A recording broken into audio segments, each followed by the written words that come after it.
അവരുടെ pay scale എന്ന് പറഞ്ഞാൽ 10,000 റിയാൽ 12,000 റിയാലാണ്. അതെന്തുകൊണ്ടാണ്? ഈ നെറ്റ്വർക്ക് സ്ട്രോങ് ആകുന്നതുകൊണ്ടാണ്. അതുകൊണ്ട് തന്നെ MEP-QS ഒരുപാട് ആൾക്കാർ വരികയും ചെയ്യും. ഏകദേശം 10,000 മുകളിൽ കുട്ടികൾ നമ്മളുടെ ക്വാണ്ടിറ്റി സർവേയിങ് കോഴ്സ് ചെയ്യുന്നുണ്ട്. അവിടെ തന്നെ 8 MEP-QS ഉണ്ടായിരുന്നു. 4 മെക്കാനിക്കലും 4 ഇലക്ട്രിക്കലും ഉണ്ടായിരുന്നു. ഹലോ, ക്വാണ്ടിറ്റി സർവേയിങ് എന്ന് പറയുമ്പോൾ സിവിൽ എഞ്ചിനീയേഴ്സിന് ഭയങ്കര പരിചയമുള്ള ടേം ആയിരിക്കും അല്ലേ? എന്നാൽ സിവിൽ എഞ്ചിനീയേഴ്സിന്റെ മാത്രം ഫീൽഡാണോ ക്വാണ്ടിറ്റി സർവേയിങ്?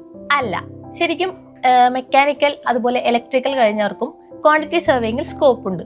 സോ എവിടെയാണെന്ന് നോക്കിയാലോ, ഇൻഡസ്ട്രിയൽ എക്സ്പേർട്ട് ആയിട്ടുള്ള ജുബൈർ സാർ നമ്മളുടെ കൂടെ ഉണ്ട്. Hi sir. എന്തൊക്കെയുണ്ട്?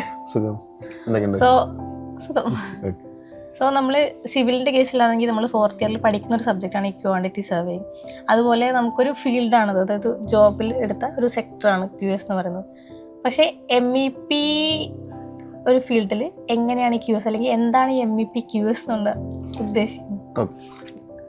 ബേസിക്കലി എല്ലാവർക്കും ഉള്ള ഒരു ക്വസ്റ്റ്യൻ തന്നെയാണ്. ഇത് ചോദിച്ചതുപോലെയുള്ള എല്ലാവർക്കും ഉള്ള ഒരു ക്വസ്റ്റ്യൻ ആണ്, എന്താണ് MEP-QS എന്നുള്ളത്. ഓക്കെ, സോ സിവിൽ QS എല്ലാവർക്കും അറിയാം. എന്താണ്? നമുക്കൊരു techno commercial and legal support ചെയ്യുന്ന ഒരു എഞ്ചിനീയറിംഗ് ഡിപ്പാർട്ട്മെന്റ് ആണ് സിവിൽ QS. സോ ഇവിടെ എന്തൊക്കെയാണ് വരിക? നമുക്കിപ്പം ഒരു ടെൻഡറിങ് ചെയ്യാനുണ്ടാവും, അതുപോലെ തന്നെ ടെൻഡർ ഡോക്യുമെന്റ്സ് ചെയ്യാനുണ്ടാവും, എസ്റ്റിമേഷൻ ഉണ്ടാക്കുന്നുണ്ടാവും അല്ലേ? അതുപോലെ തന്നെ നമുക്ക് കോൺട്രാക്ട് ഉണ്ടാക്കിയിട്ട് പിന്നെ വർക്ക് നടക്കുമ്പോൾ ബില്ല് ഉണ്ടാക്കേണ്ടി വരും. അതുപോലെ തന്നെ ക്യാഷ് ഫ്ലോ, കോസ്റ്റ് കൺട്രോൾ ചെയ്യേണ്ടി വരും. അതുപോലെ തന്നെ ഫൈനൽ ബില്ലിങ്, അങ്ങനെ ഒരു ടെക്നിക്കൽ കൊമേഴ്ഷ്യൽ ആയിട്ടുള്ള എവിടെയൊക്കെ എന്തൊക്കെ വരുന്നുണ്ടോ അവിടെയൊക്കെ ഒരു സിവിൽ QS വേണമെന്നത് എല്ലാവർക്കും അറിയാം. ബട്ട് ദ തിങ് ഈസ്, നമുക്ക് ഒരു ഇൻഡസ്ട്രി എടുക്കുകയാണെങ്കിൽ 60% ആണ് സിവിൽ വർക്ക് വരുന്നത്. 40% എന്ന് പറയുന്നത് MEP വർക്കാണ്, അതായത് മെക്കാനിക്കൽ, ഇലക്ട്രിക്കൽ ആൻഡ് പ്ലംബിംഗ് വർക്കാണ് വരുന്നത്. സോ എവിടെയൊക്കെ ഒരു സിവിൽ QSൻ്റെ ഒരു ഇമ്പോർട്ടൻസ് ഉണ്ടോ, അല്ലെങ്കിൽ സിവിൽ QS അല്ലെങ്കിൽ സിവിൽ വർക്ക് ഇൻഡസ്ട്രിയിൽ ഇമ്പോർട്ടൻ്റ് ആണോ, അതേപോലെ തന്നെ ഒരു ഇമ്പോർട്ടൻ്റ് ആണ് MEP വർക്ക്. സിമ്പിളായിട്ട് ഞാൻ പറയുകയാണെങ്കിൽ, ഹരിതയുടെ ഹരിത വീടൊക്കെ ഉണ്ടാക്കി, കറണ്ട് ഇല്ല, വെള്ളമില്ല, തീരുമാനമായോ? വീട്ടിൽ പിന്നെ നമുക്ക് കുറച്ച് ബുദ്ധിമുട്ടായിരിക്കും അല്ലേ? സോ നമുക്കത് വേണം, നമ്മുടെ എസെൻഷ്യലാണ്. നമുക്കൊരു ഇൻഡസ്ട്രിയിൽ മെക്കാനിക്കൽ, ഇലക്ട്രിക്കൽ, പ്ലംബിംഗ് ഐറ്റംസ് നമുക്ക് വേണം. ഓക്കെ, അത് വേണമെന്നുണ്ടെങ്കിൽ ചുമ്മാ ഒരു ദിവസം രാവിലെ വരുമ്പോഴേക്ക് അത് വരില്ല. നമ്മൾ എന്ത് ചെയ്യണം? അത് നമ്മൾ എക്സിക്യൂട്ട് ചെയ്തിട്ട് അവിടെ ഉണ്ടാക്കി വെക്കണം. ഓക്കെ, സോ ഇത് ഉണ്ടാക്കണമെങ്കിൽ ഒരു MEP കോൺട്രാക്ടേഴ്സ് വേണം അല്ലേ? Civil contractors. നമ്മൾ സിവിലിലെ ഈ പറഞ്ഞ സിമെന്റ് ഇതൊക്കെ എസ്റ്റിമേറ്റ് എടുക്കുന്ന പോലെ തന്നെ പ്ലംബിംഗിൽ വരുന്ന ഓരോ കാര്യങ്ങളും എസ്റ്റിമേറ്റ് എടുക്കും. ഇത് ആദ്യം നമ്മൾ ചിന്തിക്കേണ്ടത് വെച്ച് കഴിഞ്ഞാൽ, സിവിലിലുള്ള ഈ വർക്കുകൾ ഒരിക്കലും ഒരു ദിവസം പൊന്തി വന്നതല്ല, അതൊരു സിവിൽ കോൺട്രാക്ടർ ഉണ്ടാക്കിയതാണ്.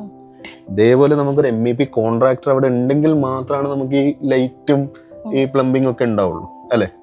സോ ഈ ഒരു MEP കോൺട്രാക്ടർ നമ്മൾ അപ്പോയിന്റ് ചെയ്യണമെങ്കിൽ, ഈ ഒരു MEP കോൺട്രാക്ടറായിട്ട് നമ്മൾ കമ്മ്യൂണിക്കേറ്റ് ചെയ്യണമെങ്കിൽ അവിടെ ഒരു MEP-QS വേണം. ഓക്കെ, സിവിൽ QS എന്ന് പറയുന്നത് എവിടെയൊക്കെ ഒരു കോൺട്രാക്ച്വലി അല്ലെങ്കിൽ ടെക്നിക്കലായിട്ട് സംസാരിക്കുന്നുണ്ടോ അതേപോലെ തന്നെ MEP-യിൽ കോൺട്രാക്ടേഴ്സായിട്ട് കമ്മ്യൂണിക്കേറ്റ് ചെയ്യാൻ വേണ്ടി MEP-QS വേണം.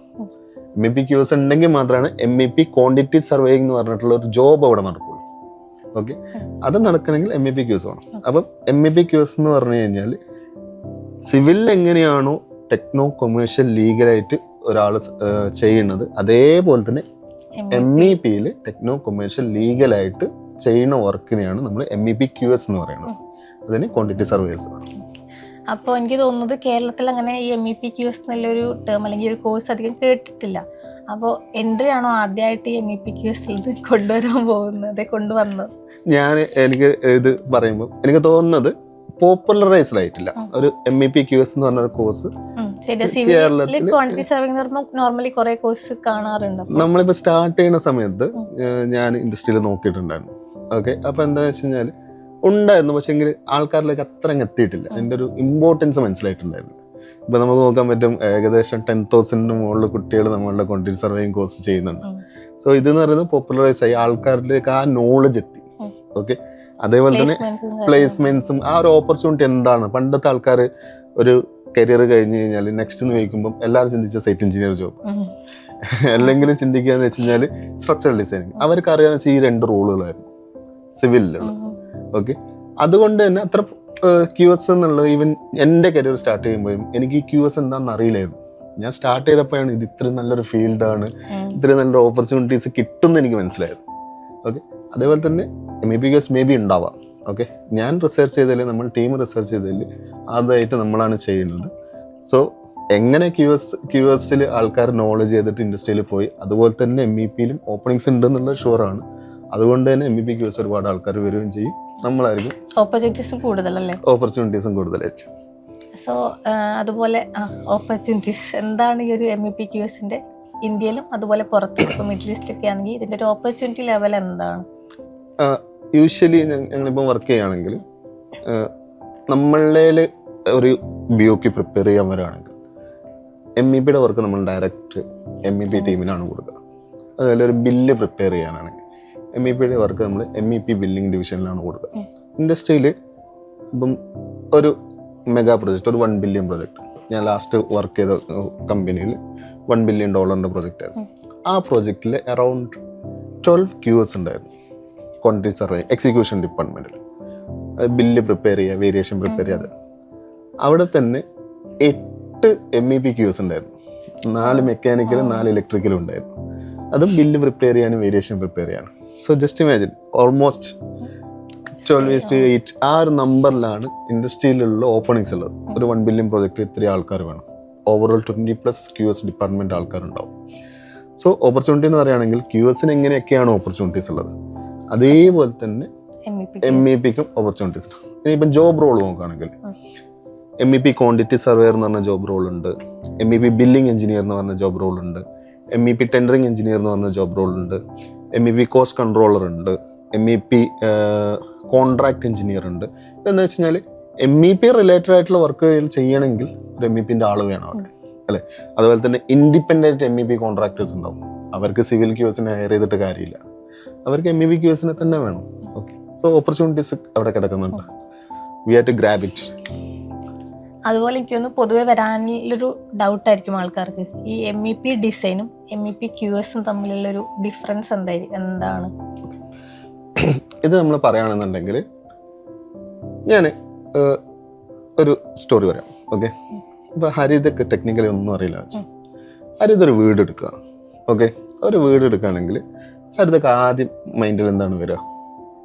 നല്ലൊരു പ്ലാൻ വേണം, അല്ലേ? നല്ലൊരു പ്ലാൻ ഉണ്ടെങ്കിൽ മാത്രമാണ് എനിക്ക് വീട് എടുക്കുക. അത് ഡിസൈനാണ്, അല്ലേ? ഓക്കെ, പ്ലാൻ റെഡി ആയാൽ ഹരിത എന്താണ് നെക്സ്റ്റ് ചിന്തിക്കുക? ഇതിന് എത്രയാവും? എത്ര എസ്റ്റിമേഷൻ? അതെന്ന് വെച്ചാൽ കോസ്റ്റ് ആണ്.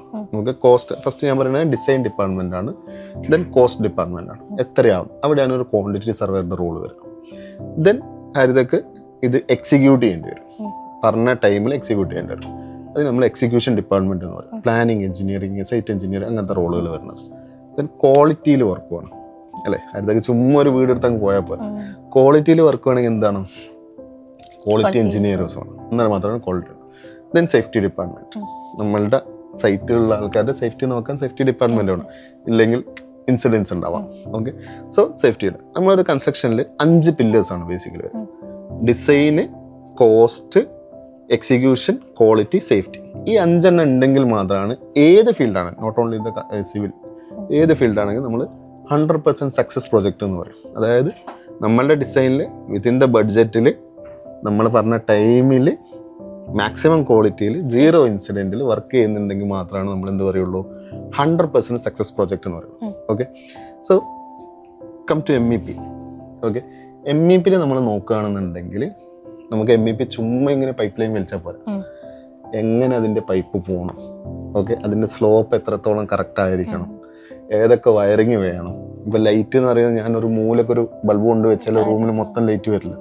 അതിൻ്റെ ലൂമിനേറ്റ്സ് കാൽക്കുലേഷൻ വേണം, ഇവിടെയൊക്കെ എങ്ങനെയൊക്കെ ലൈറ്റ് വേണം, ഡക്റ്റ് AC എവിടെ ഫിറ്റ് ചെയ്യണം, അതിൻ്റെ എയർ ഫ്ലോ എങ്ങനെ വേണം, ഇതൊക്കെ ഡിസൈൻ ചെയ്ത് ഫിറ്റ് ചെയ്യേണ്ട ഒരു വർക്കാണ് MEP ഡിസൈൻ എന്ന് പറയുന്നത്. ഓക്കെ, അതായത് അതൊരു ഡിസൈൻ ജോബാണ്. നമ്മൾ എവിടെയൊക്കെ എന്തൊക്കെ വേണം എന്നുള്ളത് നമ്മൾ ഫിക്സ് ചെയ്യുന്നത് തന്നെയാണ് നമ്മൾ MEP ഡിസൈൻ എന്ന് പറയുന്നത്. Come to MEP QS. Okay, അത് MEP ഡിസൈനേഴ്സ് എന്താണ് ചെയ്യുക? ഡെലിവറി ചെയ്യാനുള്ള, അല്ലെങ്കിൽ എക്സിക്യൂട്ട് ചെയ്യാനുള്ള ഡ്രോയിങ്സ് ഡെലിവറി ചെയ്യും. MEP QS എന്ന് പറയുന്നത് ഈ സാധനങ്ങളൊക്കെ ഉണ്ടാക്കണം, ഡ്രോയിങ് മാത്രം കിട്ടിയിട്ട് കാര്യമില്ല. ഉണ്ടാക്കണം എന്ത് ചെയ്യണം? ഇതിനൊരു കോൺട്രാക്ടേഴ്സിനാണ്. കോൺട്രാക്ടേഴ്സിന് എടുക്കുന്നതിന് മുമ്പ് ഇതിന് എത്ര ആവും എന്നറിയണം. ഓക്കെ, എത്ര ആയെന്ന് അറിഞ്ഞിട്ട് കോൺട്രാക്ടേഴ്സിന് എടുത്ത് കോൺട്രാക്റ്റ് കൊടുത്ത് അവർ ബില്ല് ചെയ്യുമ്പം നമ്മൾ പറഞ്ഞ വർക്ക് തന്നെയാണ് അവർ ചെയ്യുന്നത്, ആ ബില്ല് പറഞ്ഞ പ്രൈസിൽ തന്നെയാണ് ചെയ്യണത്, പറഞ്ഞ ബില്ലാണ് ചെയ്യണത്, അത് നമ്മൾ മേക്ക് ഷുവർ ചെയ്യണം. ഇനി പറഞ്ഞതുപോലെയല്ല ചെയ്യുന്നത്, വേരിയേഷൻസ് വരുന്നുണ്ടെങ്കിൽ അത് സോൾവ് ചെയ്യണം. ഇനി പറഞ്ഞതുപോലെ അവർ ചെയ്തിട്ടില്ല, അവിടെ ഒരു ഡിസ്പ്യൂട്ട് വരികയാണ്, അത് സോൾവ് ചെയ്യണം. ഓക്കെ, ഇനി നമ്മൾ ഇനീഷ്യലി ഒരു ബഡ്ജറ്റ് ചെയ്തിട്ടുണ്ട്, ആ ബഡ്ജറ്റ് തന്നെയാണ് വർക്ക് പോകുന്നത് എന്നുള്ളത് മേക്ക് ഷുവർ ചെയ്യണം. ഇല്ലെങ്കിൽ എന്താണ്, നമ്മൾ ലാസ്റ്റ് ടൈം അയ്യോ നമ്മളെ കയ്യിൽ പൈസ ഇല്ലെന്ന് ആ ഒരു ടെൻഷൻ വരും. അപ്പോൾ അത് പ്രോപ്പറായിട്ട് കോസ്റ്റ് കൺട്രോൾ ചെയ്യണം, അതിനുള്ള ക്യാഷ് ഫ്ലോ ഉണ്ടാക്കണം. ഇതാണ് ഒരു MEP QSൻ്റെ വർക്ക്. സോ MEP ഡിസൈനർ എന്ന് പറയുമ്പോൾ they are delivering drawings, what to execute. Okay, എന്താണ് അവിടെ ചെയ്യേണ്ടതെന്നുള്ളതാണ് MEP ഡിസൈനേഴ്സ് പറയുന്നത്. MEP QS എന്ന് പറയുന്നത് ഇത് നമ്മൾ കോസ്റ്റ് എഫിഷ്യൻ്റ് ആയിട്ട് നമ്മളുടെ കോൺട്രാക്ച്വലി എങ്ങനെ ഇത് എക്സിക്യൂട്ട് ചെയ്യുക എന്നുള്ള കൺസൾട്ടിങ് ചെയ്യുന്നതാണ് നമ്മൾ MEP QS എന്ന് പറയുന്നത്. അപ്പോൾ ഈ ഒരു അവയർനെസ് അല്ലെങ്കിൽ ഈ MEP QS എന്നുള്ളതിനെ കുറിച്ച് അവയർനെസ് ഇല്ലാത്തതുകൊണ്ട് തന്നെ ഈ ഒരു കോഴ്സ് ചെയ്യുന്ന അല്ലെങ്കിൽ ഈ ഒരു ഫീൽഡ് അറിയുന്ന ആൾക്കാർ കുറവായിരിക്കും അല്ലേ? അപ്പം അതൊരു ബെനിഫിഷ്യൽ അല്ലേ ഇത് ചെയ്യുന്ന ആൾക്കാർക്ക്? യൂഷ്വലി അതെന്ന് വെച്ച് കഴിഞ്ഞാൽ നമുക്ക് ഈ അവയർനെസ് കുറവാണ്. ഈവൻ സിവിൽ QSൽ ഇപ്പോൾ ഒരുപാട് ആൾക്കാർ വരുന്നുണ്ട്, അവർക്ക് ജോബ് കിട്ടുന്നത് എന്തുകൊണ്ടാണ്? മുമ്പ് ആൾക്കാർക്ക് ഇതിനെപ്പറ്റി അറിയില്ല, അറിയാത്തതുകൊണ്ട് എന്താണ് അവർ വേറെ വേറെ റൂട്ടിലേക്ക് പോവാണ്. ഓക്കെ, അവർ ഡൈല്യൂട്ടാണ്. അതായത് ചെറിയൊരു ഹോളിലേക്ക് വേണ്ടിയിട്ട് എല്ലാവരും പുഷ് ചെയ്യുമ്പോൾ അവിടെ ഒരു ബോട്ടിലേക്ക് വരും. അവിടെ നല്ലൊരു ഓപ്പണിങ് അവിടെ കിടക്കുന്നുണ്ട്, നമ്മൾ സൈറ്റ് എഞ്ചിനീയർ മതി അല്ലെങ്കിൽ ഒരു സ്ട്രക്ചറൽ എഞ്ചിനീയർ മതി എന്നുള്ള മൈൻഡ് സെറ്റിൽ നിന്ന് ഇപ്പോൾ ആൾക്കാർ മാറി. ഓക്കെ, കേരളത്തിലെ ആൾക്കാർ മാറിയിട്ട് ഇപ്പം ക്വാണ്ടിറ്റി സർവേയർ എന്നുള്ള ഒരു ഫീൽഡും കൂടി ഉണ്ട്. So that's good to choice എന്നുള്ളൊരു സാധനം വന്നു. അതേപോലെ തന്നെയാണ് ഇൻഡസ്ട്രിയിൽ MEP QS എന്ന് പറഞ്ഞാൽ ഓപ്പണിങ്സ് ഉണ്ട്. ഈവൻ നമുക്കാണെങ്കിൽ MEP QSനെ ഹയർ ചെയ്യാൻ കുറച്ച് ബുദ്ധിമുട്ടാണ്. കാരണം വെച്ച് കഴിഞ്ഞാൽ ആൾക്കാർ MEP QS അത് എന്ത് റോളാണ് എന്നുള്ളൊരു ആറ്റിറ്റ്യൂഡ് വരുമ്പോൾ അവർക്ക് എന്താണ് നമ്മൾ പറഞ്ഞു കൊടുത്തു കഴിഞ്ഞാൽ സിവിൽ QS വരുന്നത് പോലെ തന്നെ വരും. ഓപ്പണിങ്സ് ഉണ്ട്. അതുപോലെ തന്നെ ഞാൻ മുമ്പ് സിവിൽ QSൻ്റെ ഒരു ബെനിഫിറ്റ്സ് ആയിട്ട് പറഞ്ഞിട്ടുണ്ടായിരുന്നു, ഇത് കോസ്റ്റ് റിലേറ്റഡ് ആയിട്ടുള്ളൊരു വർക്കാണ്. ഓക്കെ, ജസ്റ്റ് ഇമാജിൻ ഞാനൊരു MEP ഡിസൈനറാണെന്ന് വെച്ചാൽ, MEP ഡിസൈനറിൻ്റെ ഒരു എക്സിക്യൂഷൻ ഫീൽഡ് എന്ന് പറയുന്നത് ക്ലൈൻറ്റ്, ദെൻ നമ്മളുടെ എക്സിക്യൂഷൻ ടീം ആർക്കിടെക്ചറിൽ മാത്രമായിരിക്കും. ആ ഒരു സർക്കിളിലായിരിക്കും നമ്മൾ വർക്ക് ചെയ്യുക. ഇനി ഒരു MEP സൈറ്റ് എഞ്ചിനീയർ വെച്ചാൽ supervisor, project director, project manager, ആ ഒരു സർക്കിളിലായിരിക്കും വർക്ക് ചെയ്യുക. ഓക്കെ, സോ അവരുടെ നെറ്റ്വർക്ക് എന്ന് പറഞ്ഞാൽ ആ സർക്കിളിലായിരിക്കും. ഒരു MEP QS എന്ന് പറയുകയാണെങ്കിൽ നമ്മളിത് കൊമേഴ്ഷ്യലും കൂടിയാണ്, ടെക്നിക്കാലിറ്റി മാത്രമല്ല. അതുകൊണ്ട് തന്നെ ആർക്കിടെക്ചറിൽ ഉണ്ടാവും, ക്ലൈൻറ്റ് ഉണ്ടാവും, കോൺട്രാക്ടേഴ്സിൻ്റെ ഹെഡ് ഉണ്ടാവും. MEP വേറെ കമ്പനീസ് ഇപ്പോൾ ടെൻഡർ ചെയ്യണമെങ്കിൽ വേറെ കമ്പനീസിൻ്റെ ഹെഡ് വന്നിട്ടേ സംസാരിക്കുള്ളൂ. അവർക്ക് ആ പ്രൊജക്റ്റ് കിട്ടണമെങ്കിൽ ഏതെങ്കിലും ഒരാളായിരിക്കില്ല, അതിൻ്റെ റെസ്പോൺസിബിൾ ആയിട്ടുള്ള ആളായിരിക്കും. എന്നാൽ വർക്ക് തുടങ്ങുമ്പോൾ മാത്രമാണ് അവർ എഞ്ചിനീയേഴ്സിനെ ഹയർ ചെയ്യുള്ളൂ. സോ ഹെഡ് ഉണ്ടാവും, അതുപോലെ ഡിഫറെൻറ്റ് സ്ട്രക്ചറൽ കൺസൾട്ടൻറ്റ്, അങ്ങനെ ഇറിഗേഷൻസ്, ഇൻറ്റീരിയർ, അങ്ങനെ ഒരുപാട് കൺസൾട്ടൻ്റ് ഒക്കെ കൂടിയിട്ടുള്ള നെറ്റ്വർക്ക്. സോ ഡിഫറെൻറ്റ് ഓർഗിലുള്ള ഡിഫറെൻറ്റ് ആൾക്കാരായിട്ടുള്ള നമ്മൾ നെറ്റ്വർക്ക് ബിൽഡ് ചെയ്യും. സോ ഇങ്ങനെ ഒരു സീനിയർ ലെവലിലുള്ള ആൾക്കാരായിട്ട് നെറ്റ്വർക്ക് ബിൽഡ് ചെയ്യാന്നുണ്ടെങ്കിൽ അൾട്ടിമേറ്റ്ലി നമുക്ക് എല്ലാവർക്കും അറിയാം, നെറ്റ്വർക്കിംഗ് ഉണ്ടെങ്കിൽ അല്ലെങ്കിൽ നമുക്ക് നല്ല നെറ്റ്വർക്ക് ഉണ്ടെങ്കിൽ നമ്മളുടെ ഗ്രോത്ത് എന്ന് പറയുന്നത് പെട്ടെന്നാവും. അതുകൊണ്ടാണ് QSന് ഞാനൊരു ബെനിഫിറ്റ്സ് ആയിട്ട് കണ്ടിട്ടുള്ളത്. അപ്പോൾ നല്ല നെറ്റ്വർക്ക് ആകുമ്പോൾ പെട്ടെന്ന് നമുക്ക് ഗ്രോ ചെയ്യാൻ പറ്റും. ഞാൻ കണ്ടിട്ടുണ്ട് ഒരുപാട് ആൾക്കാർ മിഡിൽ ഈസ്റ്റിൽ വന്നിട്ട് ഇനീഷ്യലി ഒരു 2000-3000 റിയാലിനൊക്കെ വർക്ക് ചെയ്തിട്ട് നെക്സ്റ്റ് ഒരു 3 years ആകുമ്പോഴേക്കും അവരുടെ പേ സ്കെയിൽ എന്ന് പറഞ്ഞാൽ 10,000 റിയാൽ 12,000 റിയാലാണ്. അതെന്തുകൊണ്ടാണ്? ഈ നെറ്റ്വർക്ക് സ്ട്രോങ് ആകുന്നതുകൊണ്ടാണ്. ഓക്കെ, എൻ്റെ പേഴ്സണലായിട്ട് ഞാൻ എക്സ്പീരിയൻസ് പറയുകയാണെങ്കിൽ BTech CETയിൽ ഫുൾ പേപ്പർ എടുക്കാത്ത ഒരാൾ ഡിപ്ലോമ എടുത്തിട്ട് ഇപ്പം അവർ KEOയിൽ വർക്ക് ചെയ്യാണ്. KEO എന്ന് പറഞ്ഞാൽ ഇൻ്റർനാഷണൽ കൺസൾട്ടൻ്റ് ആണ്, അവിടെ വർക്ക് ചെയ്യാണ്. So that's only because of his network എന്നേ എനിക്ക് പറയാൻ പറ്റില്ല. ആ നെറ്റ്വർക്കിലാണ് അവൻ കയറി. ഓക്കെ, സോ ഓപ്പർച്യൂണിറ്റീസ് ദർ, നമ്മളത് ക്യാച്ച് ചെയ്യുക. QSനെ പറ്റിയിട്ടുള്ള അവയർനെസ് വരികയാണെങ്കിൽ ആൾക്കാർ വരും. ആൾക്കാർ വന്നു കഴിഞ്ഞാൽ അവർക്ക് നല്ലൊരു സ്കോപ്പ് ഉണ്ട്. നല്ല സ്കോപ്പുള്ളൊരു ഫീൽഡാണ് MEP QS. സോ MEP QS എന്നുള്ളൊരു വാസ്റ്റ് ടോപ്പിക്കിനെ കുറിച്ച് ഈ ഒരു ടൈമിൽ നമുക്ക് നല്ലൊരു ഐഡിയ അല്ലെങ്കിൽ ഒരു അവയർനെസ് കിട്ടിയിട്ടുണ്ടല്ലേ. So thank you sir, thank you so much.